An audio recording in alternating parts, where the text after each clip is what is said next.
Showers and thunderstorms are back in the forecast. I'll explain how to plan around the storms and why tomorrow is a WRAL weather alert day. Charged with murder. The man Smithfield police say shot and killed his wife will face a judge today. What we're learning about that case out of Johnston County. Holiday air travel. Nearly 6 million people are expected to take flights ahead of the 4th of July holiday. How travelers are trying to save money while still taking their trips. Well, good afternoon, everyone. Thanks for joining us here on WRAL News. I am Chris Lovinga. Renee has the afternoon off. Just a heads up, tomorrow is a WRAL weather alert day. Summertime storms could turn severe with the extra energy from the heat and the humidity. Meteorologist Kat Campbell is in the WRAL Severe Weather Center this afternoon. Kat, you have a closer look at when storms could disrupt weekend plans.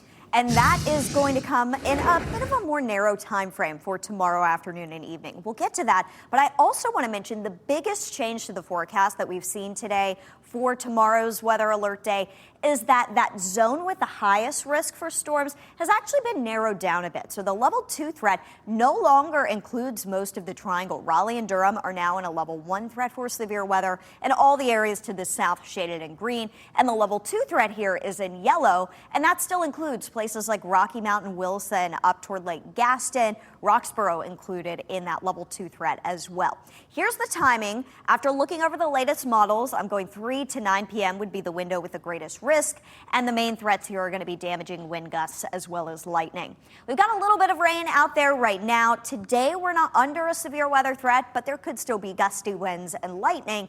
The main event's going to come as we get into the weekend and that front moves closer. Tomorrow morning, mainly dry to start the day through lunchtime. Anything would be very isolated. By 2 o'clock, we may start to see our first storms moving in, and then they grow in intensity. And that's why about 3 o'clock would be when they would be more likely to become severe. 5 o'clock, a pretty active radar with about half of our viewing area expected to see these storms, and then storms start to fade tomorrow night. I'll have a much closer look at the big weather maker coming after this for 4th of July coming up.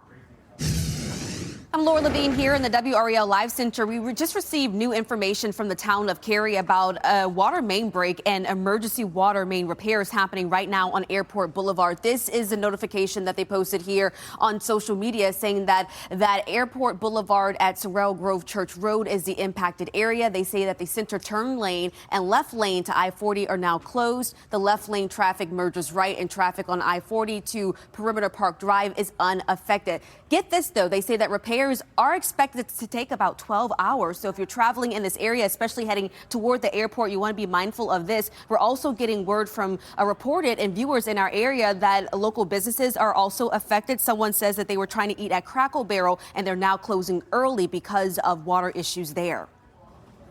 Well, thank you for that significant update for us this afternoon, Laura. A man charged with killing his wife at a business in Smithfield is due in court. Sky 5 was above that scene of AAF Flanders, that facility, yesterday morning, and that's where police say that Jesus Bermudez murdered Lorena Paz. Let's bring in Flynn Snyder. He's live at the Johnston County Courthouse for that story. Flynn, Bermudez is being held without bond. And Chris, he's expected to make his first appearance before a judge here in Johnston County at 2 this afternoon. Take a look. This was the response just over 24 hours ago outside the AAF Flanders facility off Walpat Road. I've asked both the company and Smithfield Police about the two's connection to the plant. We're also pressing investigators for more info about what led up to this shooting. It happened around 5 yesterday morning. Officers say they found Paz shot in the parking lot where she later died. Bermudez was arrested hours later at his Smithfield home and charged with first-degree murder after investigators spoke to witnesses. Smithfield police say the investigation revealed that Bermudez and Paz were married. Back out here live at the Johnston County Courthouse, investigators say the incident appeared isolated and domestic in nature. Still, a lot of unanswered questions, given that this played out in such a public space. We'll keep tabs on court, bring you updates throughout the afternoon.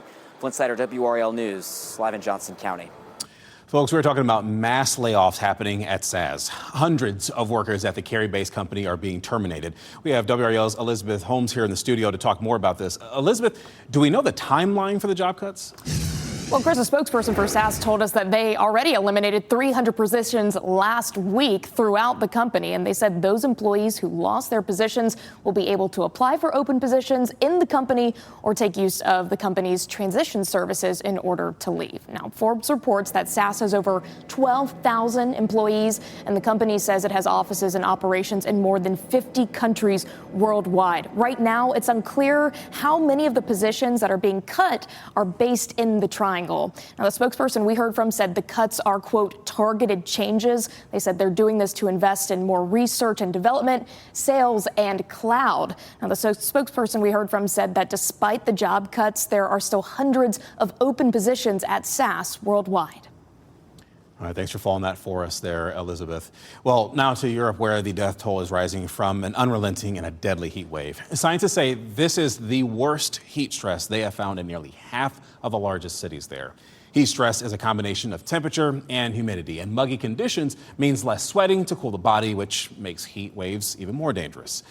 NBC's Danielle Hamajadan reports from Paris. Well, some good news from the French capital. The worst here has passed. However, temperatures do remain high, not only here in France, but across Western Europe. The hospitals in the capital at a breaking point. There have been dozens of cases of cardiac arrest, and authorities do not want to put any more pressure on those hospitals. They've started banning drinking alcohol in public spaces. They've also banned takeaway alcohol starting this evening throughout the weekend. The Pride Parade was meant to be held tomorrow in Paris, and that usually draws tens of thousands of people. That has now been delayed till September. We're seeing cooling areas for families, cooling baths in the street for people suffering from heat stroke and sunstroke. Now, scientists say the stifling heat wave gripping Western Europe is the most severe ever recorded. In Spain, public health officials believe up to 500 people may have been killed by this heat wave, and that is based not on a register, but based on previous mortality and temperature records. In the UK, London's ambulance service said Thursday it recorded its highest ever number of life-threatening emergencies just in one day. The Netherlands issuing its first ever red alert for heat, and Switzerland registering its hottest day ever in June. Now, temperatures have started to dip here as this heat wave starts moving towards Eastern Europe. Danielle Hamamjian, NBC News, Paris. During the summer of 2022, more than 60,000 people died because of extreme heat in Europe. Happening now here in the WRAL Live Center, we continue to follow the latest out of Venezuela right now, where you can see massive rescue operations still underway as people search beneath the rubble here, sifting through all of this destruction, trying to find people at this time. The death toll has climbed to now 589 people who have died and thousands of others who are injured. We have new video that's also emerging showing the power of the twin earthquakes that hit Venezuela yesterday. This video shows the moment that the quake struck in Caracas. If we can get that video playing, you can hear screams in the background as windows shattered and fell from buildings. But time right now is really starting to run out to ensure thousands of survivors still buried underneath the debris of crumbled buildings are found alive. And numerous nations, including the U.S., are sending supplies and crews to the devastated nation to help provide both search and rescue and humanitarian assistance. And with that in mind, for people here in the Triangle, if you live in Raleigh especially, and you're looking for a way to help, we have learned that the El Mando supermarket on East Millbrook Road in Raleigh is now considered a collection site. They're looking for anything you can drop off: medical supplies, clothes, canned goods, and more.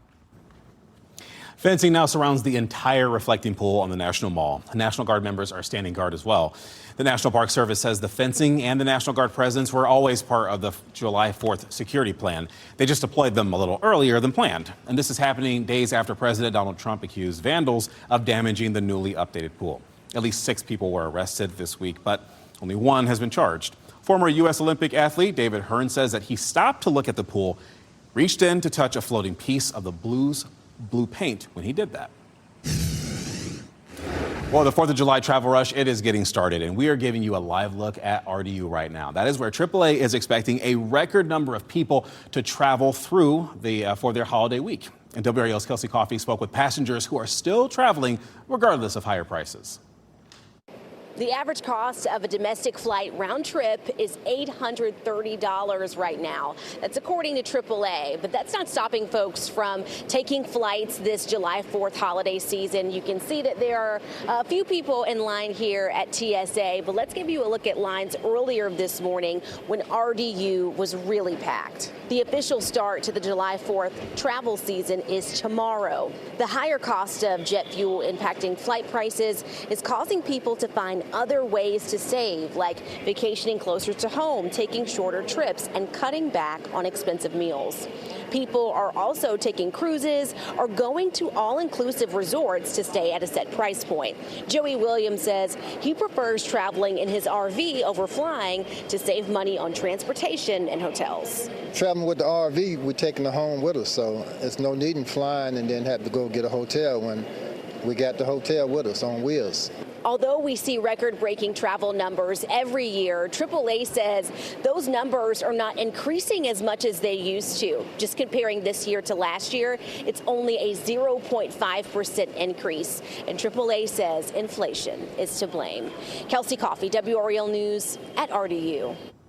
So according to AAA, more than 61 million of those travelers are planning to drive during the holiday period, despite elevated gas prices. Right now, the average price of gas is $3.90 per gallon. In North Carolina, the average is about 35 cents cheaper at $3.56 a gallon. Then in Raleigh, drivers can expect to pay $3.59. Folks, just a reminder, you can use the fuel tracker on the WRAL News app, and that way you can find the lowest cost of gas wherever you go. Just search fuel. All right, the NHL draft, it begins tonight. And WRAL's Ali Kadibar shares more on our first chance to talk to the Canes leadership about what to expect in the offseason.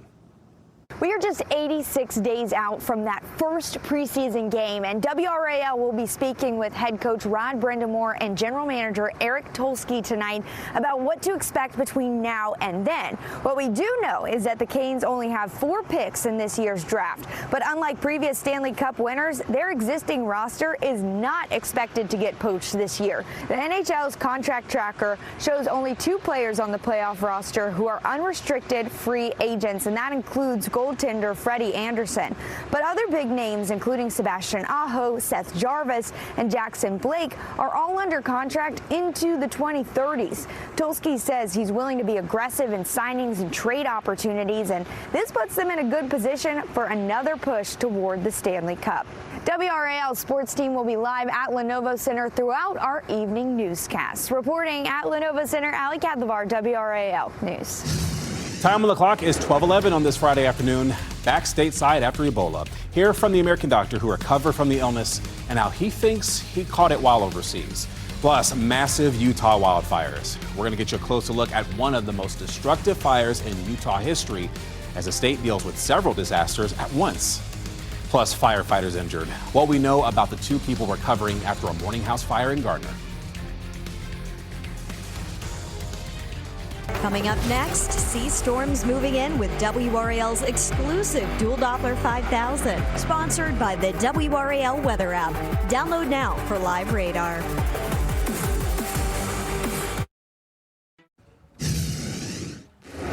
Laura Levine here in the WRAL Live Center. A big update on that crash investigation where 3 people were heard from someone crashing and stealing vehicles on Morgan Street. We are now learning new information. If we can show this picture here behind me of the victims. This is a photo that was sent to us of Kathy and Bob Phillips, 2 of the victims from that crash. A family member sent us these photos and told us that they are now recovering in the surgical trauma ICU. They were both transported with life-threatening injuries, including injuries that include a brain bleed. In this message, it says that they were heading to the YMCA for their favorite cycle class when the incident happened. They actually just celebrated their 40th wedding anniversary. So again, learning new information about that crash scene that Sky 5 flew over yesterday on Morgan Street. We're also following this story throughout the day, learning more information about the suspect who was charged in this case, too. Heidi Kirk will have that update for us in our evening newscast. Goodness gracious, that poor couple. Thank you for that update, Laura.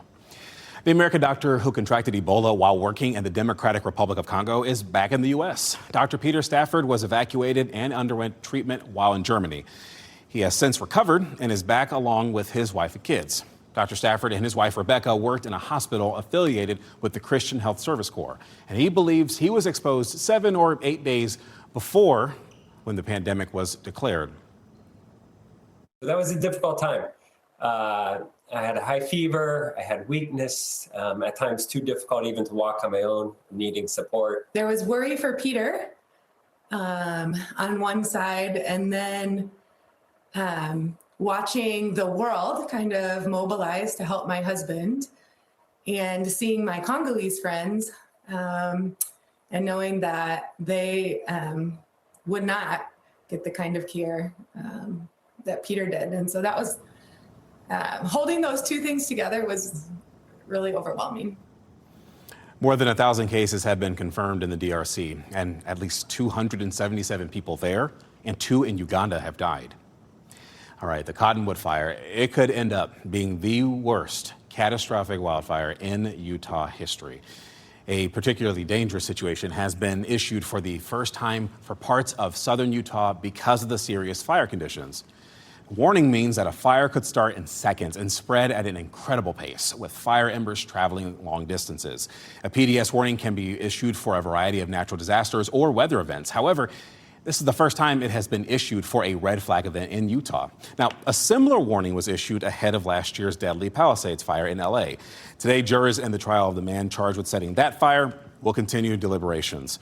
The panel deliberated for about 14 hours yesterday before sending a note back to the judge. It read, quote, "We cannot reach a unanimous verdict on any of the 3 charges." Jonathan Rendernecht is charged with intentionally setting the fire. 12 people were killed in it, and it destroyed thousands of homes and businesses. Well, we are already expecting hotter temperatures this weekend, but the heat will be even more intense next week. Meteorologist Grant Skinner says that we could experience a record-breaking heat wave ahead of the 4th of July. We can see some very intense heat into the back half of next week. So let's talk more about the upper level pattern and how that will change into next week and why we'll see that intense heat. So an upper level ridge will build over the area into this weekend. That's why highs push into the mid-90s this weekend. But as this upper level high builds, moves from southwest to northeast, temperatures will really climb into the end of next week. Highs already in the triple digits by Wednesday and even hotter by the end of the week. So temperatures trending above average for the entire eastern U.S. for the back half of next week, all the way through the 4th of July. You can see by Tuesday, we already have a lot of the country under an extreme heat risk, including parts of the upper Midwest and the parts of the Ohio Valley down through the Tennessee Valley along the Mississippi River. And then you can see into Wednesday that expands to more spots. A large portion of the upper Midwest down through the Ohio Valley now under extreme heat risk. And then you'll see for our area, we're at a major heat risk by Wednesday, up to an extreme heat risk for the majority of our area by Thursday. So it's going to be really important to continue to check the WRAL weather app. Click the forecast tab at the bottom of the page. You'll look at the 7-day forecast here, but if you click the forecast tab, you'll look at more details. You can see on Wednesday and Thursday already pushing over 100 degrees, and all the latest details will be found on the WRAL weather app. It's going to get very hot, so make sure to stay hydrated. Take breaks in the shade and AC whenever possible.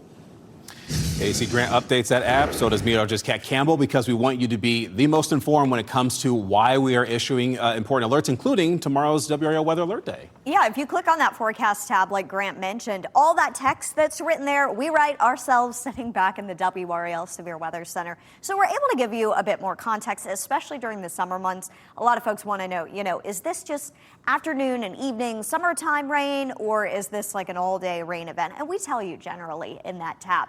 A level 1 risk for severe storms now from the Triangle points south and west. We were previously under a level 2 threat for Saturday yesterday, but they've trimmed that back now to areas just north and east of the Triangle. And that does include many of our northeastern counties, especially between about 3 and 9 p.m. That's one of the big weather headlines. The other one is this, and it is the major heat wave that Grant was telling you about for July 4th weekend. We're closing in on the holiday weekend, and we want to be very clear about this well in advance because this is a holiday that a lot of people spend outside, and this will be an exceptionally hot 4th of July, and that stretch of heat makes it more dangerous when you can't really cool off much at night. And the high pressure is going to be situated right over the Carolinas, and this means not only the big heat is centered right over the Carolinas, but also we may have less in the way of rain and storm chances as well. So, drier, but definitely hotter for 4th of July weekend. In the meantime, we're slightly above normal for temperatures, low to mid 90s. And then Wednesday and Thursday, triple-digit temperatures return. That is not the heat index. That is the actual air temperature. So try to find a lake, a pool, some way of keeping your body temperature down. You can see some people enjoying White Lake out here. It looks like the place to be today. Absolutely gorgeous view there.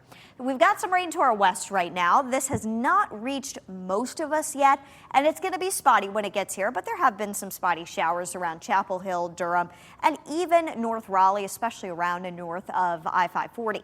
Lunch today, we're going to see rain chances go up a bit. 1, 2 o'clock, we go up to about a 30% chance for rain with temperatures in the upper 80s.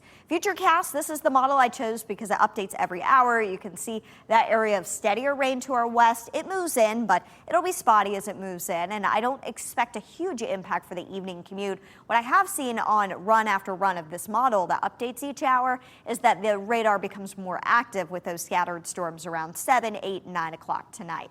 Still not expecting this to be a widespread rain event tonight. It's definitely going to be more scattered. Saturday, about half of our viewing area will see rain and storms. Some of those could become severe with damaging wind gusts prompting the weather alert day. Sunday, pretty similar to Saturday. And then Monday, it's just a smaller chance for rain. Next week, rain chances go down, but boy, do temperatures come climbing up, Chris. Looks like it, Kat. And folks, this is not a shameless brag, but please download the WRAL weather app, be informed, and turn those notifications on, okay? All right, here's a look at what we're working on for this evening. Planning for development. We're going to get an update on plans for UNC's Carolina campus, their North Campus, and we'll bring you a story that you'll only see on WRAL coming up at 4.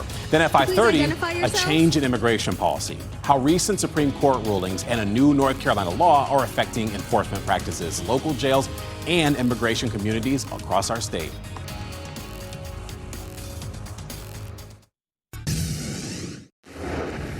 Happening now here in the Live Center, a big update on ex-National Security Advisor John Bolton. This is actually video of him arriving to court early this morning.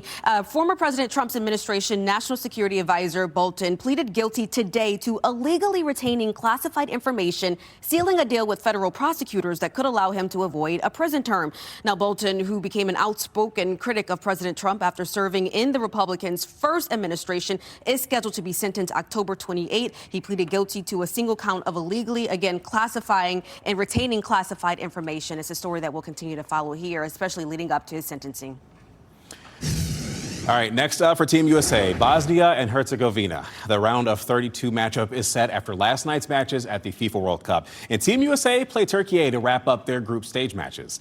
Well, the Americans got on the board first with a goal by Austin Trusty just over 2 minutes into the match, but Turkey A stormed back. And with just seconds left before the final whistle, they scored to break a 2-2 tie. Turkey A got that win 3-2. And even with the result, though, USA is the winner of Group D, and now they go on to the single elimination knockout stage. Their game against Bosnia and Herzegovina is on Wednesday night. But there is another triple header of World Cup games later on Fox 50 today. At 3, you have Norway versus France. At 8, it's Uruguay against Spain, and it wraps up with an 11 p.m. kickoff between New Zealand and Belgium.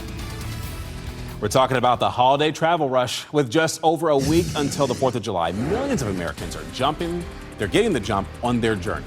How people across the nation are navigating the congestion. Plus, surging demand. Medications for menopause systems can take up to a year to manufacture.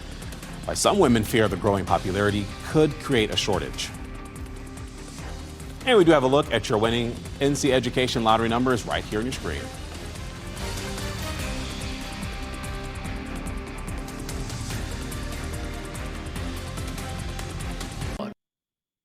Live from WRAL News headquarters in Raleigh, your number one source for local news. WRAL News, coverage you can count on. All right, the 4th of July is next week, and folks, the holiday travel rush, it is already on. Experts say millions of people will be traveling for the holiday, including through RDU, where you're looking live right now. NBC's Maggie Vespa spoke with travelers dealing with long lines and little patience.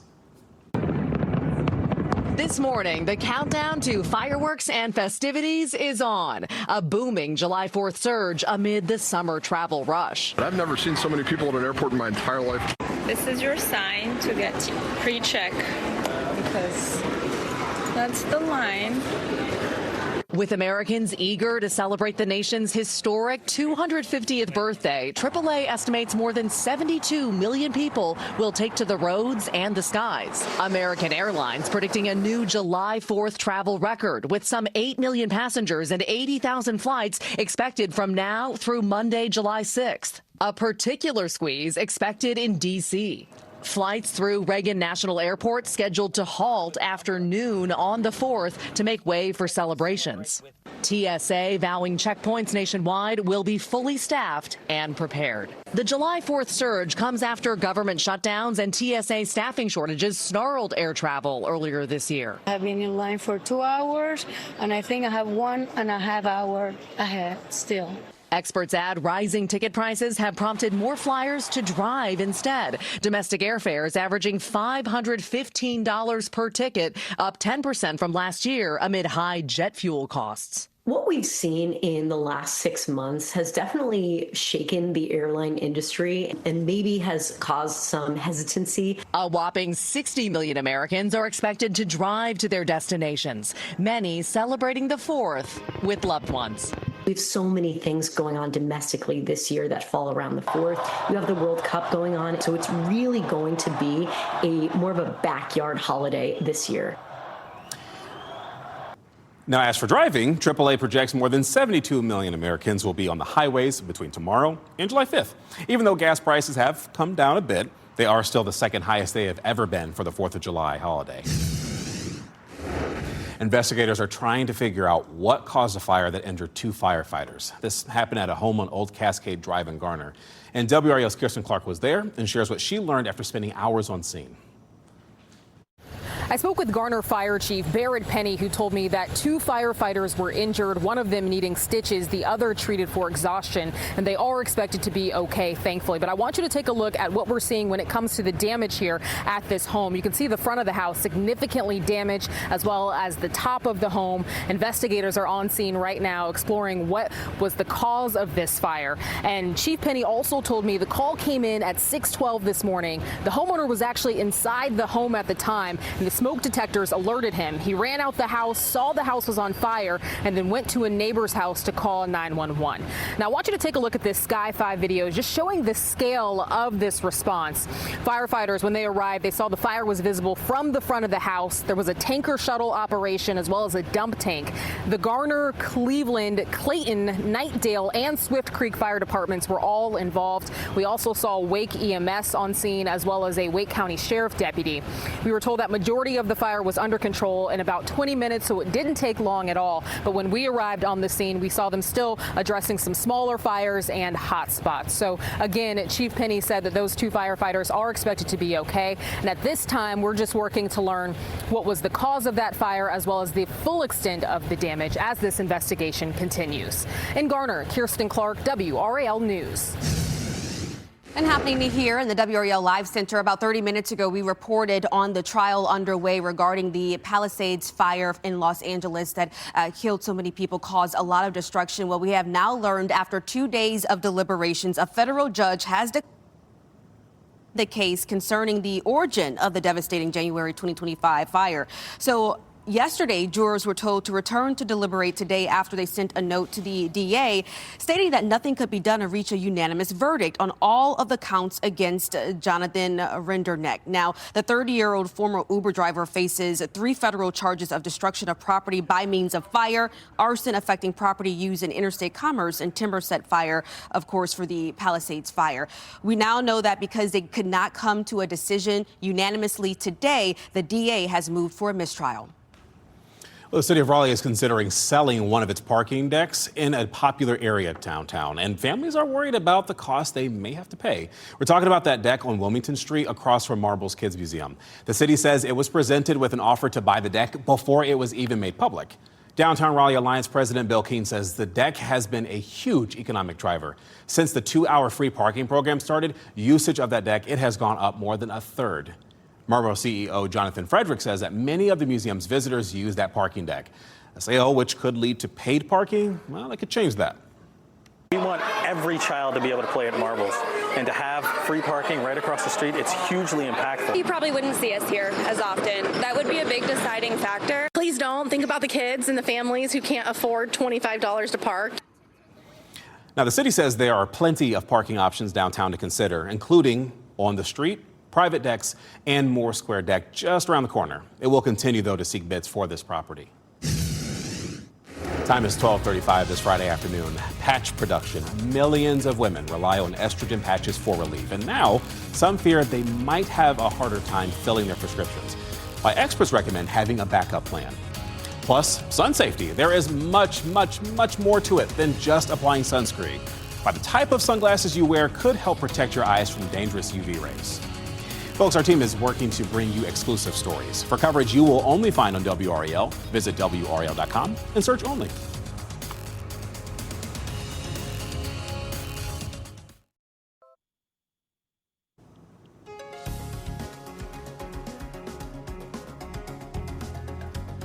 Getting a live look outside right now at the WRAL Azalea Gardens. I'm looking here. I don't see anybody out there. If you are, you're probably on the pathway enjoying the lovely outdoor space we have here.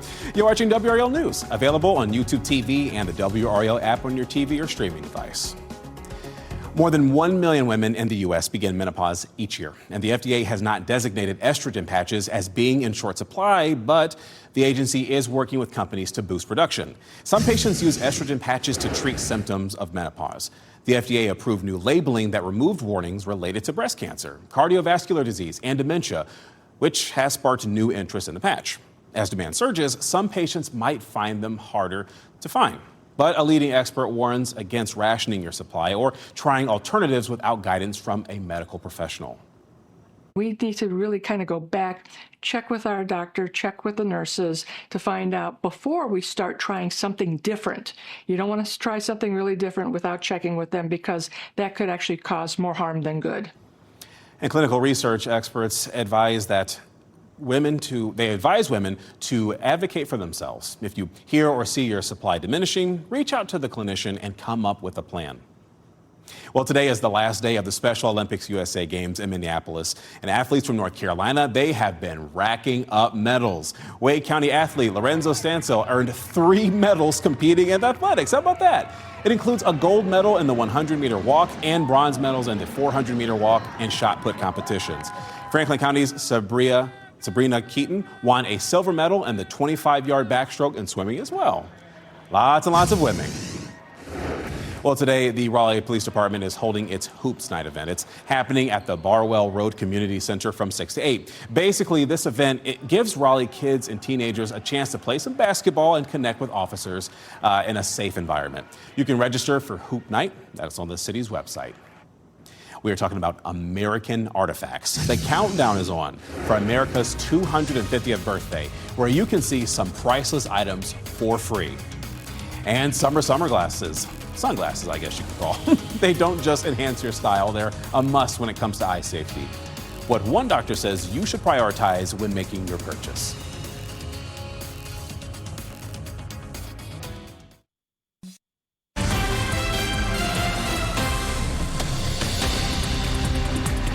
Sunglasses don't just enhance your style, they're a must when it comes to eye safety. Well, one doctor says you should prioritize when making your purchase. We're going to talk a little bit more about that, as there is I'm a little ahead on that story there, a free exhibition of rare American historical artifacts. That's now on display at Rockefeller Plaza. It includes a rare 1823 engraving of the Declaration of Independence, as well as items tied to Presidents Abraham Lincoln and John F. Kennedy. Christie's gave NBC's Gilma Avalos a look before the items go up for auction. As the nation gets ready to mark 250 years, Christie's is showcasing artifacts that help us look back. A piece of furniture from Camelot, a chair belonging to President JFK, and this top hat worn by Harry Truman during his 1949 inauguration.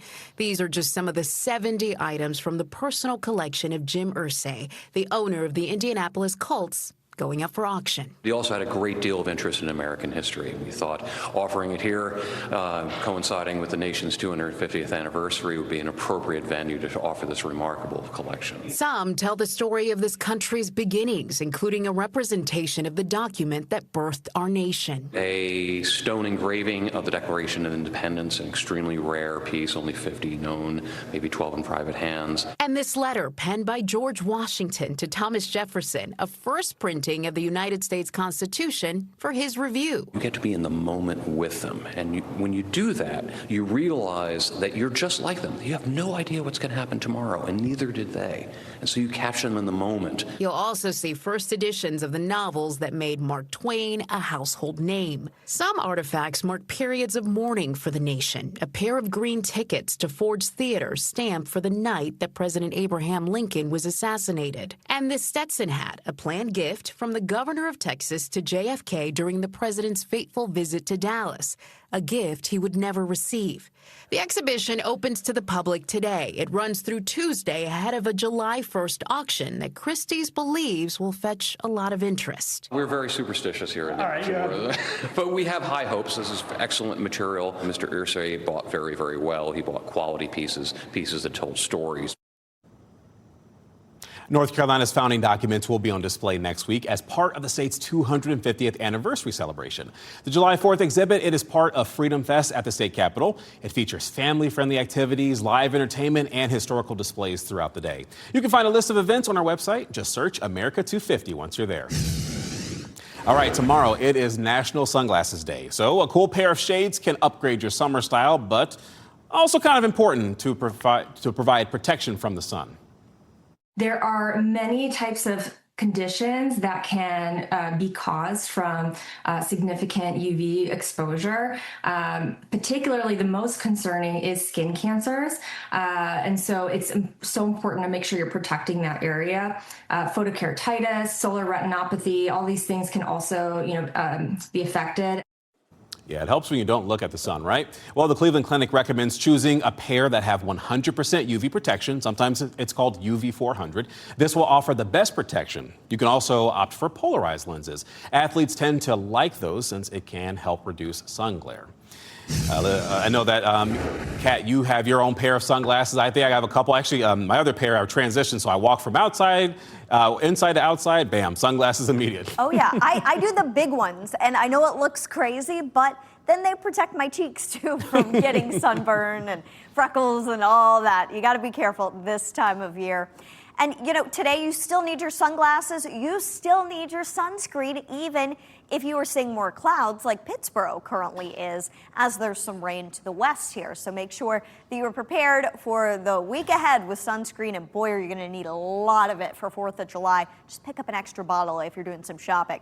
Pittsburgh looks nice there from Doherty's Pub. No rain at the moment coming your way, but there are some showers to the west that may impact the western part of our viewing area. We also have a little bit of rain right now moving closer to Tarboro, a rumble of thunder there, and just some sprinkles up in the triangle at this point.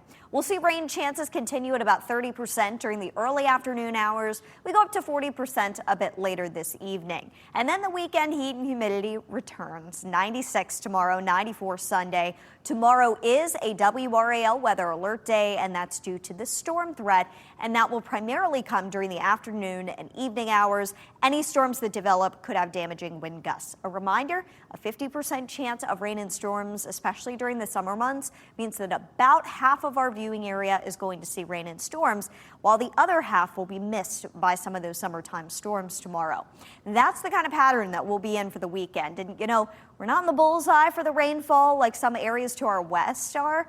However, at least the map has some rain on it. There was a time period where we were kind of in a hole of rain like this just a month or two ago. So at least we've got something to show in terms of rainfall potential.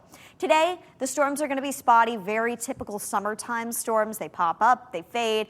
And as we get into tomorrow and Sunday, there will be a bit more organization and juice for those storms to strengthen because the front itself will be moving in from the north. Tomorrow morning, likely to be pretty dry, just a 20% chance for rain in the morning, but not a 0% chance. Once we get to lunchtime, still that 20% chance, but the chance for storms goes up during the afternoon and will last through dinner time tomorrow night after dinner time and especially after sunset, the storms begin to fade. There could still be a little rain left, but it would be less likely that anything would be severe. And with this front still hanging out on Sunday, we will see additional scattered storms move through the area on Sunday. Over the next 7 days, the heat only builds. Next week, we'll see a brief dip in temperatures early in the week, and then major heat is coming back just in time for 4th of July weekend plans. This is going to be a dangerous heat for us. Make sure that you are prepared for it before you head outside with your families next weekend. Try to find a pool, a splash pad, a beach. Get in the water and keep your body temperature down because people are going to be spending a lot of time outside in that 100-degree heat. Get in the water and make sure you're drinking water. Stay hydrated, folks. All right, we're talking about ship and dip. International World Cup fans are head over heels for an American condiment, a special deal that lets them send it home at a fraction of the cost.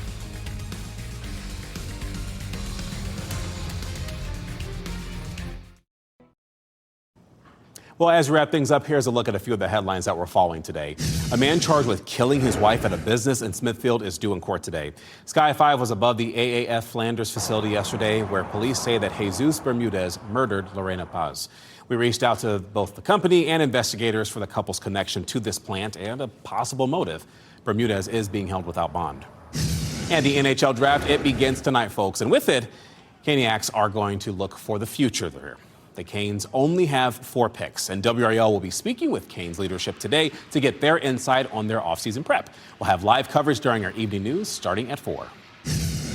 And the 4th of July travel rush, it starts tomorrow as a record 72 million people are set to take a trip this holiday. And RDU is preparing for big crowds.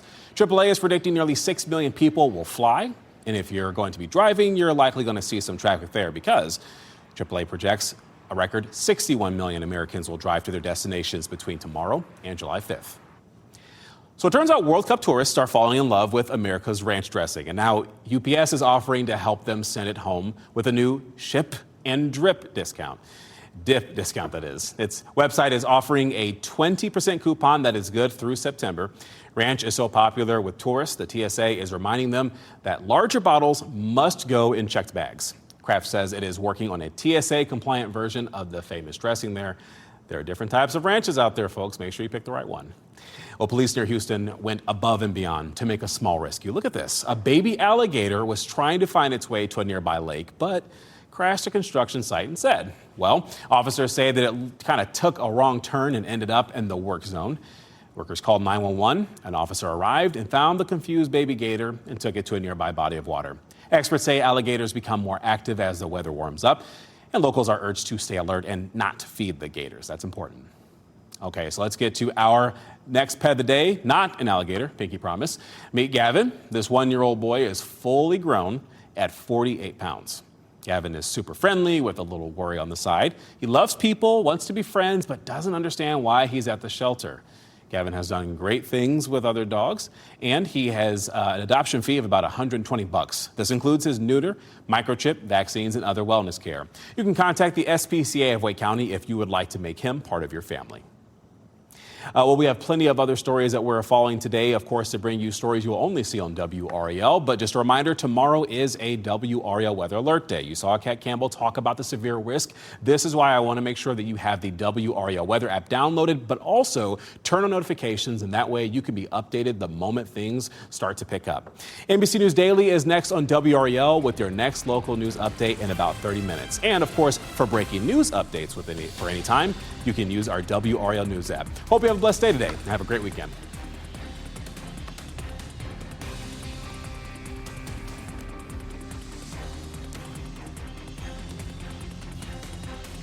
Keep watching WRAL News over the air channel 34 and Spectrum channel 1257.